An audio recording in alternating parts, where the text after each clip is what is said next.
So on the homestead and in the garden, it's always a race come fall to get all of the harvest in and preserved before the bad weather sets in. So today we're going to be picking our apples to can one of my favorites, which is apple pie filling.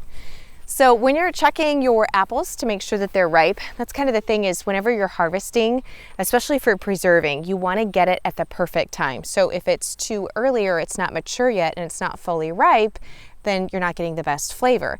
But if you wait too long, then it can be really hard to store it, or you're gonna have to go through a lot of overripeness and soft spots, and it just makes work a lot harder. So for your apples, one of the signs is if you start to see a few apples falling, which I have one on the ground here, that can be a sign. But the other way to know if an apple is ready to pick without taking a bite out of all of them is to just start to turn it. And if it comes off, like this one I can actually turn multiple times before it breaks. So this one could technically go a little bit longer, but we're supposed to get a whole bunch of rain in just a couple of days. And I'm a fair weather harvester. I would prefer to pick my apples not in the rain before we get a big rainy season in. Here in the Pacific Northwest, once it starts to rain, it kind of never stops again. So we're gonna come out and get the majority of these guys picked. So that one came off really easy. And if you're not, if you're not gonna be processing these right away, which I am gonna be putting these and showing you my favorite apple pie filling recipe, keep the stem on. The stem, even if you're just storing them in the house or in the fridge or in cold storage, that stem is gonna help oxygen not be able to get into the apple and break it down as fast. So it really increases the length of time you can store it. A little ant on that one.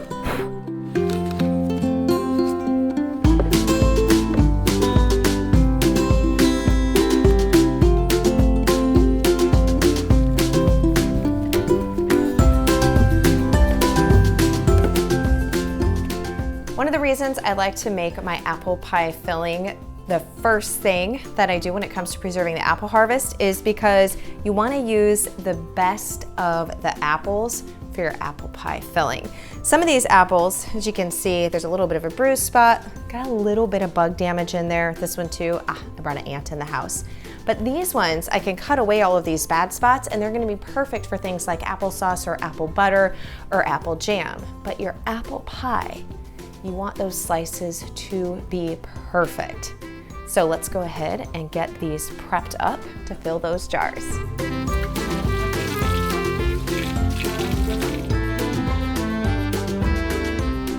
So I'm gonna make up a mixture here of water with some lemon juice because as I slice up my apples, they look much prettier in the jar of your apple pie filling when the apples haven't turned brown. It doesn't affect the flavor or taste at all. So I like to mix this up to let them soak so that they don't turn brown because it's gonna take me a wee bit to get all of these peeled and chopped up and ready to go. I actually have one of the apple peeler coolers that does make fast work and I definitely use it when I'm doing applesauce. But I find when I'm doing apple pie filling that it slices the apples way too thin and nobody wants a mushy apple pie, right? So I feel like it's worth the work to go ahead and just peel, core, and slice these by hand. I always get asked what are the best apples to use when you're making apple pie filling or to grow, and honestly, totally depends on your taste. Now, some people swear by Granny Smith's. I tend to be one of those, I like mine a little bit sweeter, so I don't actually like to use Granny Smith apples in my apple pie. My favorite all-time apple to use is a Gravenstein, which is a very old variety of apple. But my Gravenstein tree is not very large and I only got a few off of it this year, which honestly, we just ate. I just ate them. There wasn't enough to preserve with and they're so good. Those are my favorites. But up next, I like any apple that is a bit on the crisper side, so which is why harvesting them is really key at the right time before they have a chance to get soft or overripe or mealy. These are Honey Crisps, so I like a good Honey Crisp. Some of my other favorites, I like Galas, I like Fuji's. Really, it just depends on whatever type of apple it is you like, because you can adjust the sugar. If it's a sweeter apple, just use a little bit less sugar. If it's a more tart apple and you want it to be a little bit more sweet, then you can adjust the sugar, because the sugar when it comes to apple pie filling As far as canning wise, the sugar doesn't have anything to do with the safety of the recipe, so it's okay if you increase or decrease the sugar somewhat to your taste.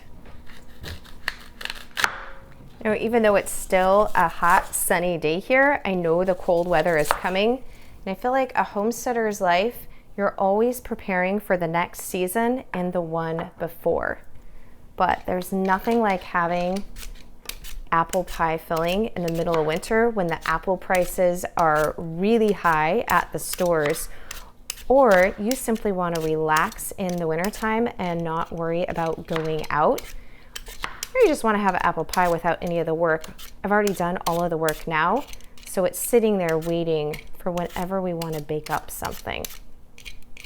I feel like canning is like the ultimate in batch cooking, and then I don't have to worry about using my freezer or electricity.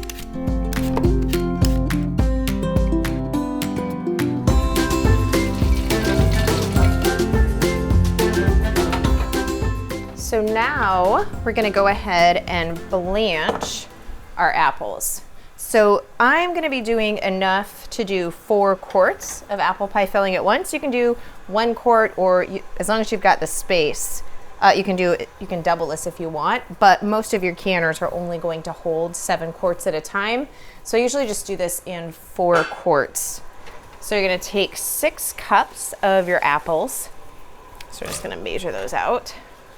And we're gonna blanch them in our boiling water for 1 minute. Now, the reason that you wanna blanch your fruit when you're canning is actually because you've got so much oxygen in your fruit. If you don't blanch it, if you have a lot of siphoning, we have a lot of liquid that bubbles out when you're canning in your jars, it's because there's so much oxygen in the fruit. So if you do your blanching, that helps reduce the amount of siphoning and the amount of seal failure that you'll have with your fruit recipes. So we're just gonna go for 1 minute here. And then a slotted spoon, you can use one of these if you've got it, but I find that these are so much easier and I can get a lot more out at one time. So I actually like to use these to fish them out after they've done their 1 minute hot water dunk.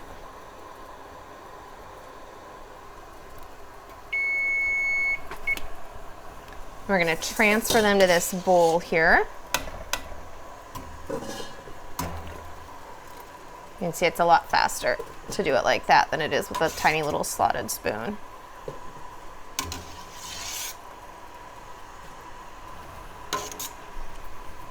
And then we want to keep these warm. So I just throw a cookie sheet over it because I don't actually have a lid that's big enough to fit that.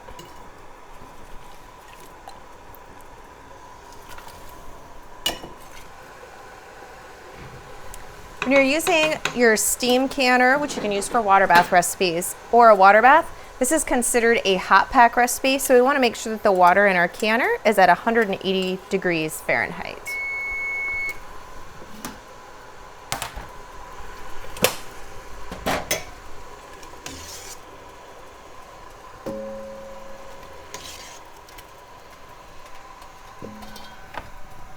All right, keep those warm while we get the rest of our recipe ready to go.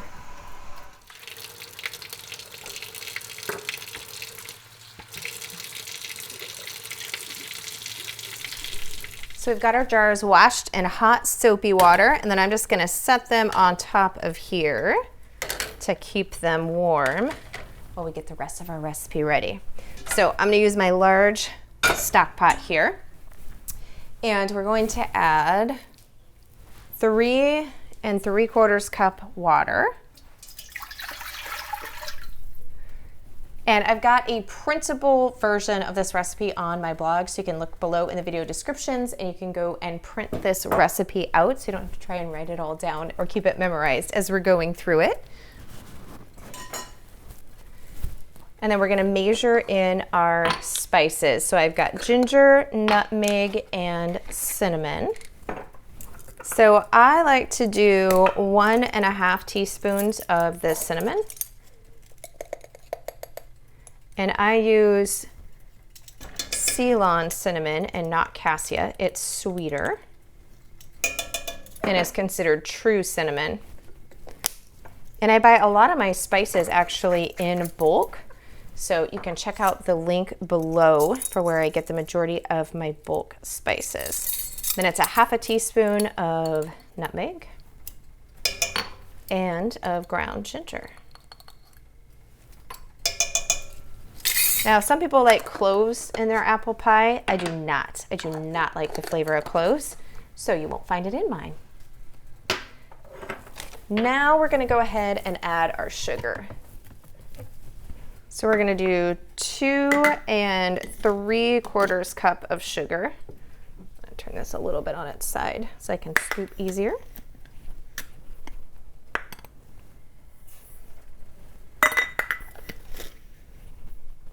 And I'm doing them just scant. They're not quite a full cup, which is fine.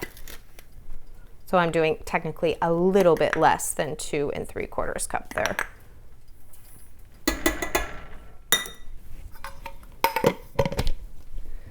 Now this next ingredient is clear gel. So you've got a couple of options. This is a thickener. It's the only approved canning thickener. So if you have older recipes that use flour or cornstarch, those are no longer safe and recommended for when you are canning. They don't hold up to the heat of canning, and they can create uneven spots so that the heat can't get all the way through and kill any bacteria. So I have had this clear gel. Oh my goodness. I bought 2 pounds of clear gel. Friend and I went in on it actually, and she portioned it out. I've had this for several years. So for these 4 quarts of the apple pie filling, it uses 3/4 cup. But if you don't have clear gel, you can simply leave the thickener out, and instead you will thicken at the time of baking and using your apple pie filling. But it does change the processing time and also the headspace. So I'm gonna do this recipe following the clear gel. If you make it without the clear gel, make sure that you check the recipe notes for those adjustments in the printed recipe on my blog.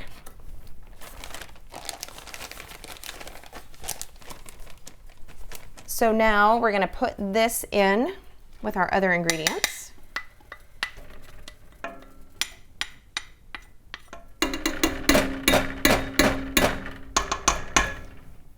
We're gonna stir and bring that up to a boil.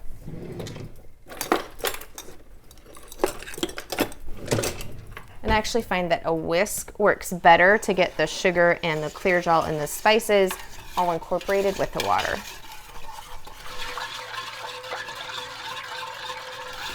So you're gonna stir this fairly constantly. It's gonna come to a boil relatively quick, and you wanna stir it until it's nice and thick.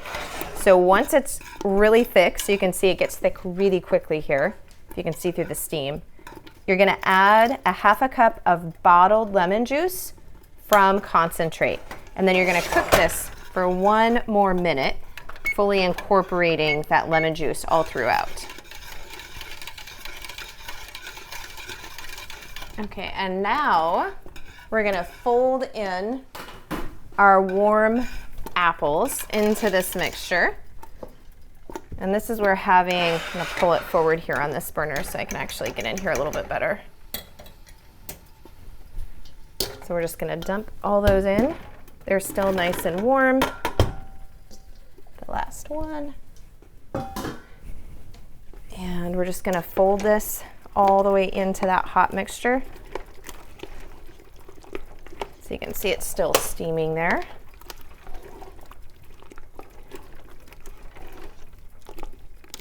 And now we're gonna get this into our jars. So we set that back on the burner. It's off, but it's still warm. And my jars have been staying relatively hot. Use my ladle here. And we're gonna fill these to, when you're using the clear gel, this is to a 1-inch headspace.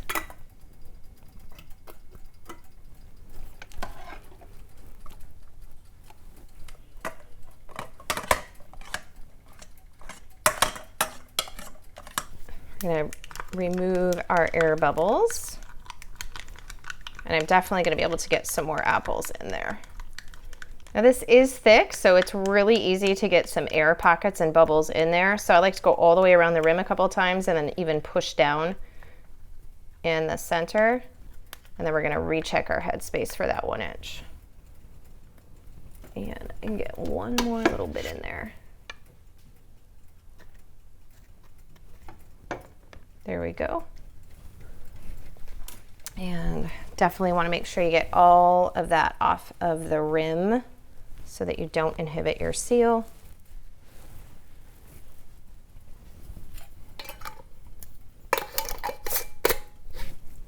And the next jar.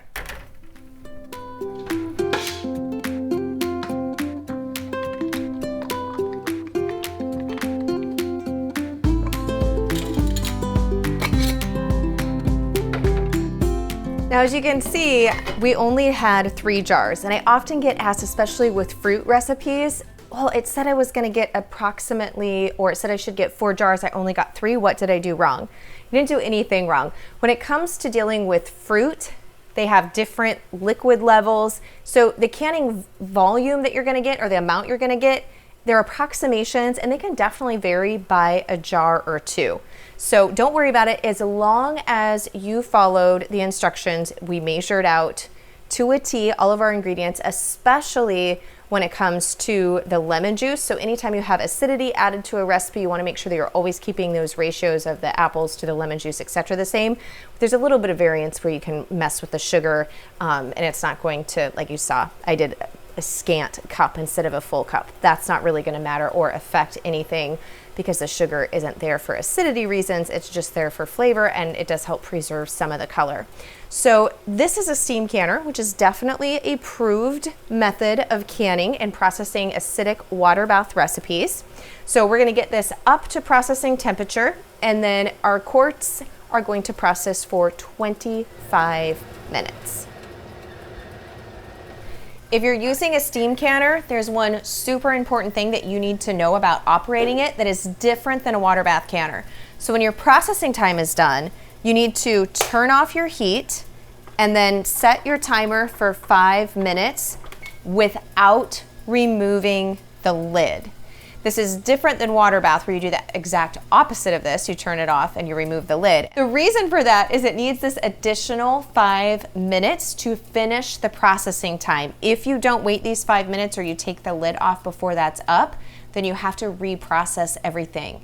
So we're gonna leave this lid on, and if you wanna learn more about safe and effective ways to preserve your food at home, and all the ways, not just canning, that we use here on our homestead and you can use easily in your home, then you are gonna wanna make sure that you get signed up for my live presentation, though it is virtual, so you get to watch from the comfort of your home no matter where you live, but my live class that's part of this year's Homesteaders of America's conference. And even though the conference is online this year because of COVID, I'm actually going to be traveling to Virginia and being there with the staff, and I'm going to be doing my presentation live from conference headquarters. So I have a link, melissaknorris.com/HOA. So you can grab your ticket, which if you use my link to get your ticket, thank you so much. I get a small commission from them. I am an affiliate, and I truly appreciate that. But regardless how you get your ticket, I hope that you do. There's so many great presenters, all things around homesteading and being self-sufficient, that you can watch from the comfort of your home. And because I'm going to be traveling and gone, I won't be having any new YouTube videos for you for a couple of weeks. But I will be back with brand new videos mid-October.